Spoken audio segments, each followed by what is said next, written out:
I am going to dispute that having a child is somehow something that restricts women in any capacity. Like you're saying that. What about the ability to decide what you do with your own body? I don't believe that I don't believe that murder is something that you should be allowed to decide. Sure, and murder is the legal. It's actually what you're doing to somebody else's body. Sure, so I'm pro-life. Sure.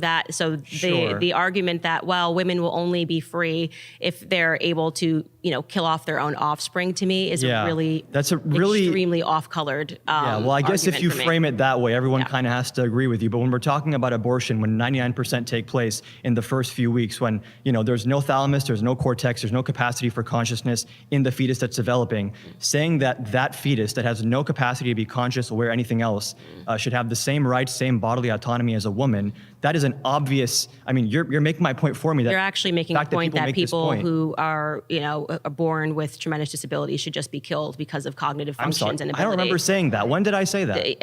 The best argument, which again, this is sidetracked. You're saying that let's get back on track. Kill people with disabilities. Well, I'm saying that if you're saying I am saying that if you're saying that it's cognitive ability, and at what the stage ability you to think be conscious, and just so we're clear, disabled people are conscious. They're aware. Okay. So the best argument that it is a life is the fact that you have to kill it. You have to have a procedure to kill it, right? So you have to intervene on the development. Like living you said, you human called cells in it, but it's not called it conscious. a developing life. Sure. If you have to go into your body and murder it, then I'm not it's disputing murder. that there's living human cells in a fetus. Again, so we can just tack that off because we just have a fundamental disagreement on whether or not a child is a life. Paid maternity leave. People have been talking a lot about whether you have to be a mother, you have to work. A lot of women have to pick one or the other because in many cases, if you want to have a child, first of all, there's a big gap in your resume, so getting a job after that might be super difficult.